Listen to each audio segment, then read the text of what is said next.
Grain Pulse Limited abakola n'okubunyisa ekijimusa ky'emmwanyi ento awamu n'ekijimusa ky'emmwanyi enkulu nga kw'otadde n'ekijimusa ky'ebitooke n'ebirime ebirala byonna nga kasooli n'ennyaanya. Yongeza ku makungulago n'ekijimusa kya Grain Pulse Limited. Okumanya ebisingawo tukubire ku nnamba yaffe etali ya kusasulira noti 8 noti 3 noti 99 oba otuweereza obubaka ku WhatsApp ku noti 762 393 35 noti.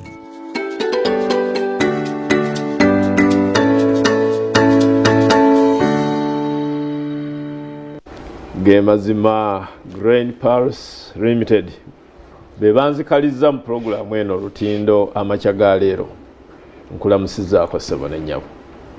Twebaza Katonda eri gwa kyatulaba atatuulira ate naawe gwalina obulamu obulungi naawe ayita mu kusomoozebwa. Twegayirire Kabamba ggulu embeera agikingirize era agikkakkanye. Musajja wa Kabaka Birumye Matovu nzikalidde era nga ngenze mu bya bulimi.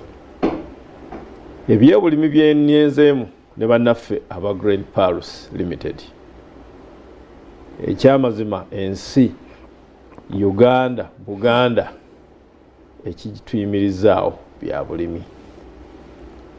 Era enteekateeka yonna kebe y'Obwakabaka waffe eyammwanyi terimba era byonna bya bulimi. Kakati awo olw'okubanga n'enkuba etonnya abantu bali mu kkoola abalala n'okusiga basiga ne bannaffe tebatudde ettaka we lyatuuka nalyo lyetaaga okuliikiriza. Ebyo byonna bannaffe aba Grain Pulse Limited bakisalira amagezi. Mu studios ndina omu ku balimi era omulimisa era omukugu naddala mu bijimusa omwami ono Ssenyondo Brian kamusabe ababuuzeeko ate tulabe kyatuleetedde otusomesa olunaku olwaleero. Nayinza nnyo mukama wange birimuye okubeera nga onkyazza ku ntimbe za BBS. Yes, sir. Era nga abalabi baffe omuwulidde erinnya lyange nze Ssenyondo Brian omukozi wa kampani ya Grain Pulse era nga Grain Pulse yaffe kampani abeegulira erinnya mu kukola ebijimusa eby'omulembe guno oguliko. Era nga head office zaffe zisangibwawo Ebugoloobi ku Nyondo Cross mu Rwana Road nga tulina factory yaffe ekola ebijimusa eri Mukono lwa Nnyonyi.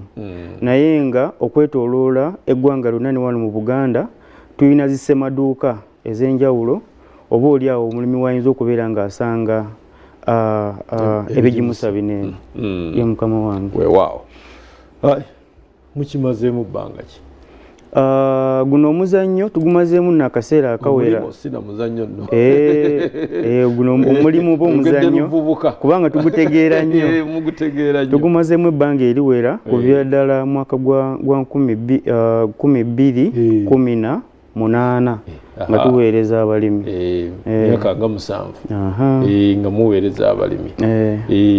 Kaakati ogambye nti mu Uganda yonna ekijimusa kyammwe kyasaasaana. Ebijimusa byammwe bibaako mannya ki? Omanyi lwaki nkubuuza?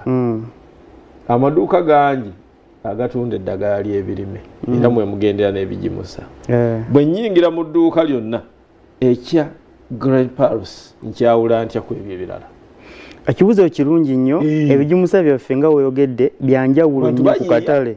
Bayiiyayiiya. Kituufu, byanjawulo nnyo ku katale. Era nga omuntu aba agenze mu dduuka ebijimusa byaffe bijja sangibwako logo yaffe ya Grain Pulse era nga mujjo girabaawo ku producer wange wanaabanga asindika ebifaananyi.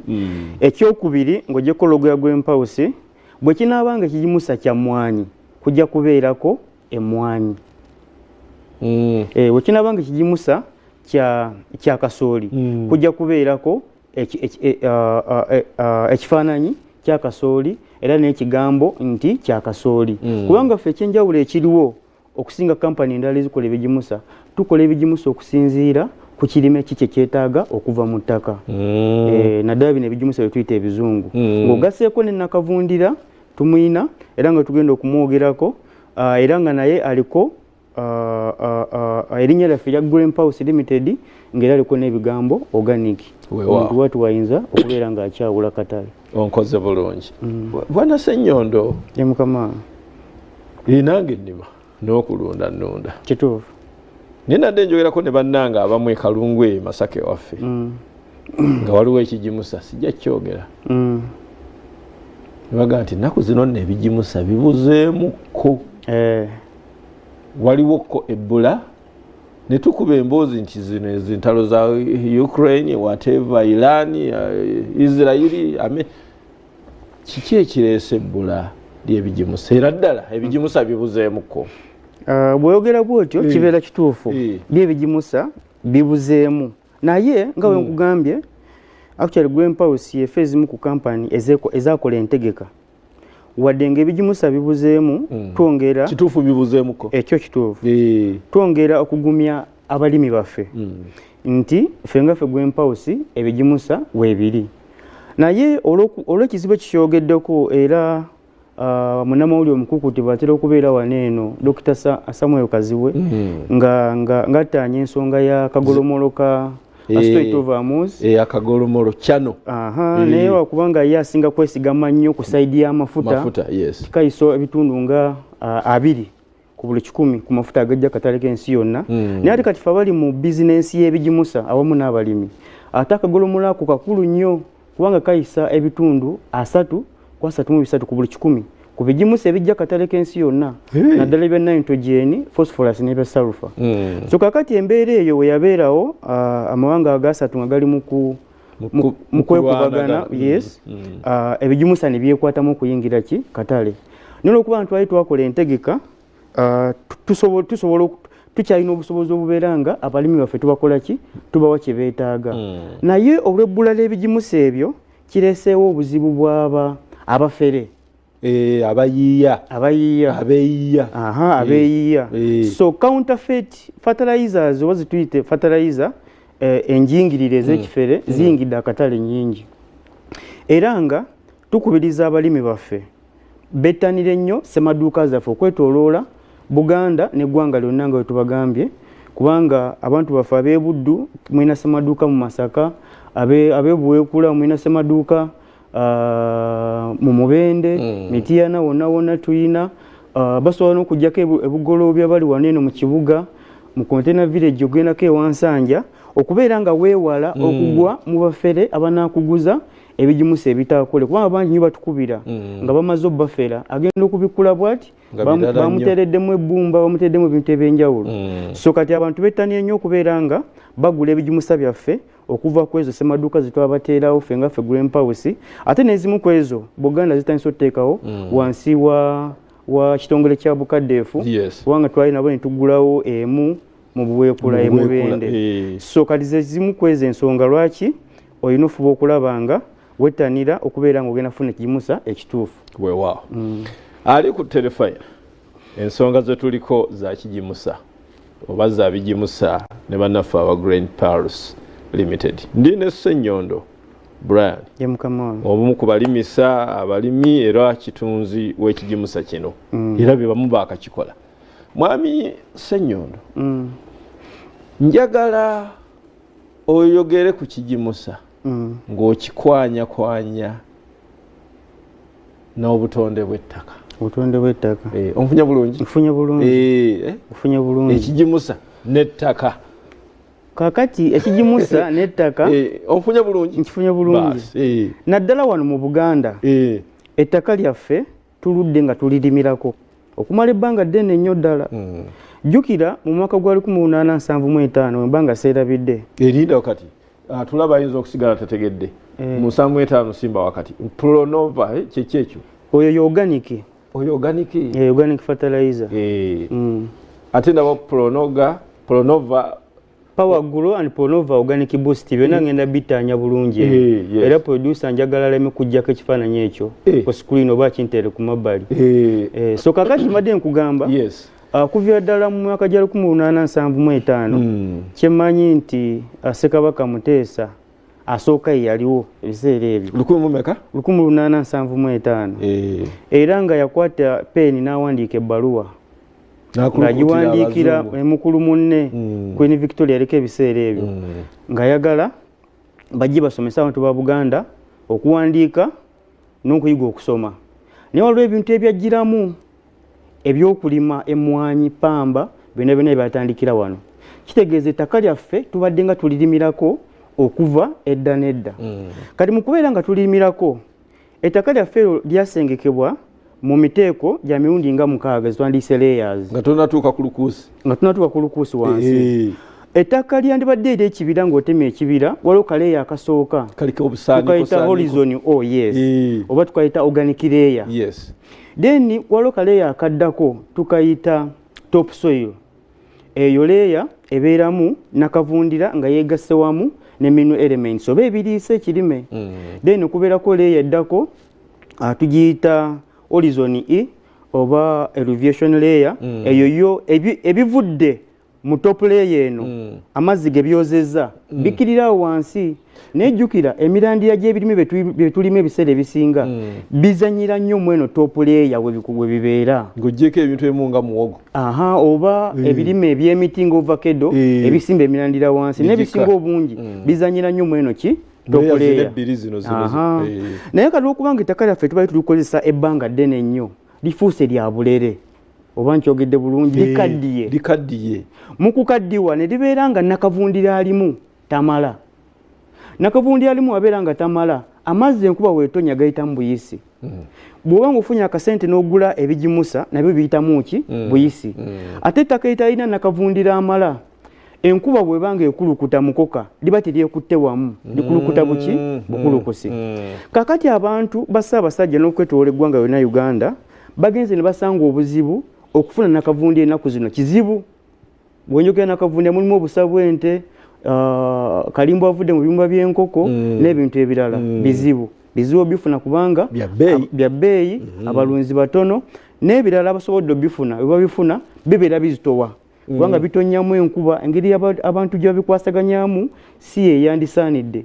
Bitonyamu enkuba oluusi n'ebikenenulamu ebiriisa oba oliawo ogenda obisanga nga bizito. Kati ffe Gwempawusi tujja ne tugamba mu nkozesa y'ebigimusa ey'omulembe ate ng'abantu tebasobola kufuna bino ebigimusa bya nakavundira kuzzaamu ttaka lyaffe maanyi, tukoze tutya? Ne tuleeta ebigimusa bya nakavundira bya mirundi 3 ebiri katale. Era nga bino ebigimusa nga tulabeeko ku screen kuliko Apolonova Power Grow.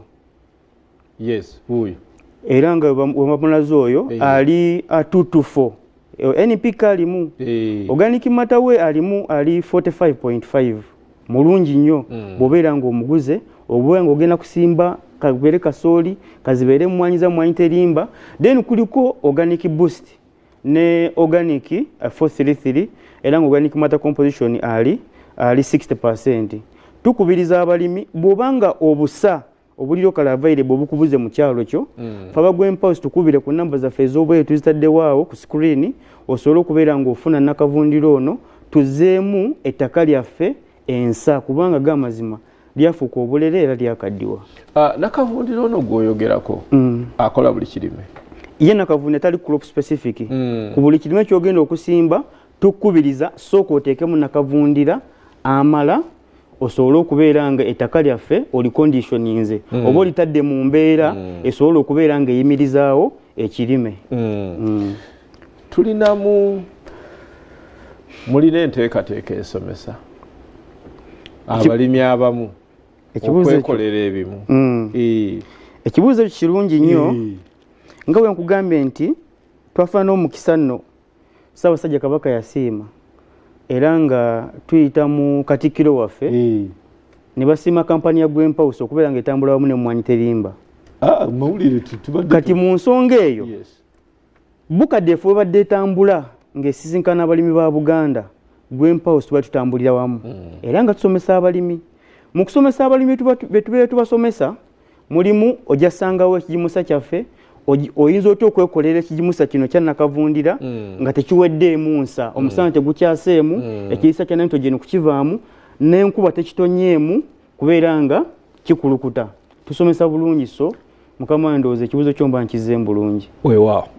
Empaakinga eno ey'obusawo buli we batulaze wali mupaakinga mu bipimo kibuuko kati ngaako kaako. Grain Pulse fertilizer.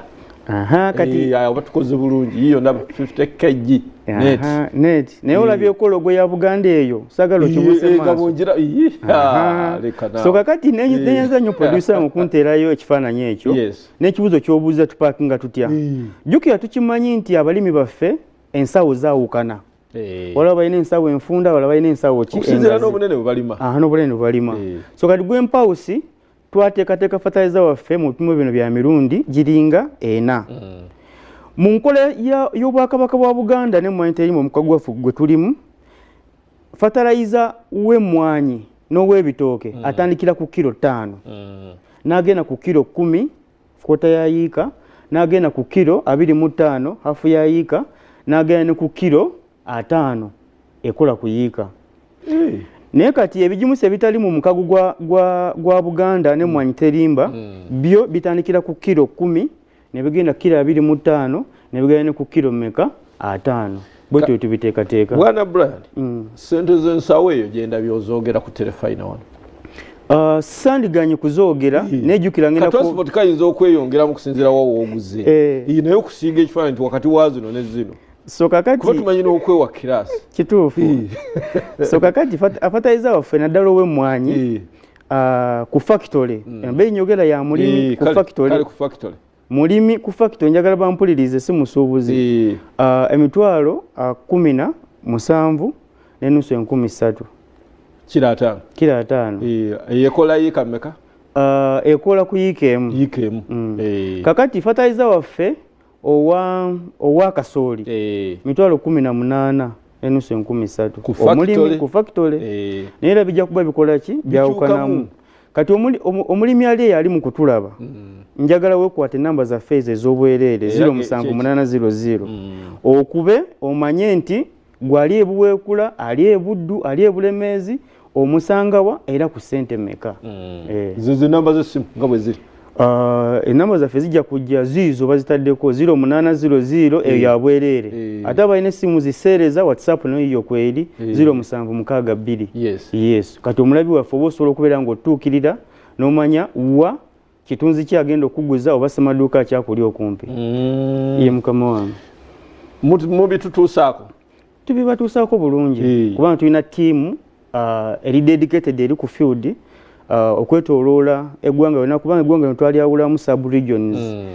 Ojja kwesanga Buganda eno yo erina regions nga 4 okwanguyiriza obuweereza, era nga buli sub region erimu omuntu agikwasaganya gwe tuyita regional commercial supervisor.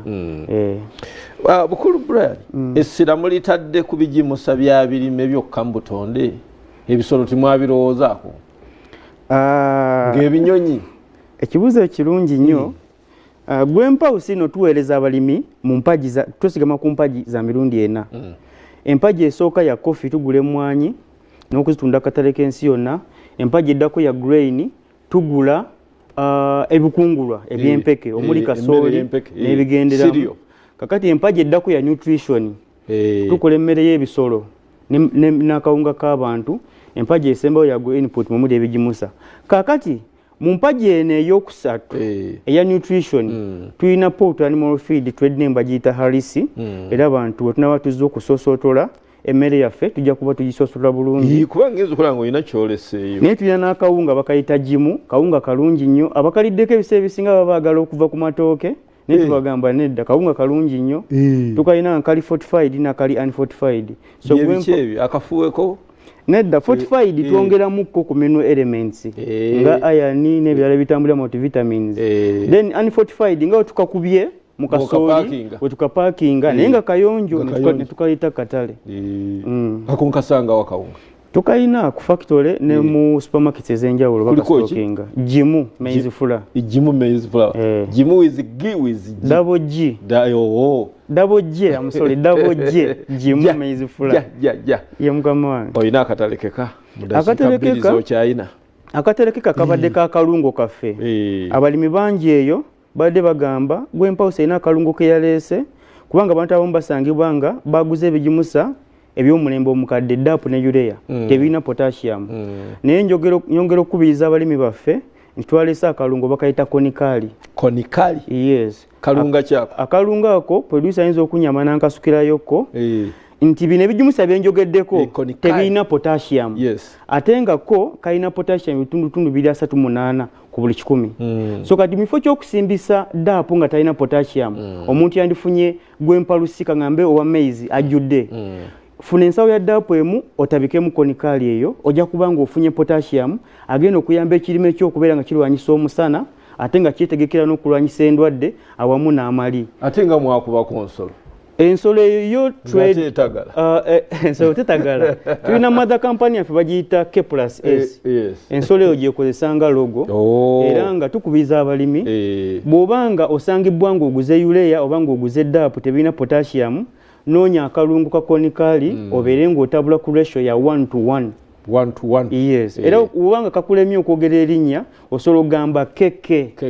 Oba konikali oba akalungo n'okwetegereza ensabika packaging n'okwetegereza ensabika weewaawo ye mukama baddiremu ennamba z'essimu Greenpost enamba zaffe ez'obwereere ziri 0800 300 099 eyo ya bwereere oba oli kwemuteno oba oli kweyatero togitambula enamba ya kampani egenda kunsala sente nyingi nijja kuba otufuna abalina essimu za seereza eyo WhatsApp 0762 39 33 ate kubeera ogatta n'ataano ojja kuba nga otufuna tubeere nga twongerayo emboozi eno sikwerekereza brand n'enzamyo neyanzeege Ssaabasajja Kabaka awangaale.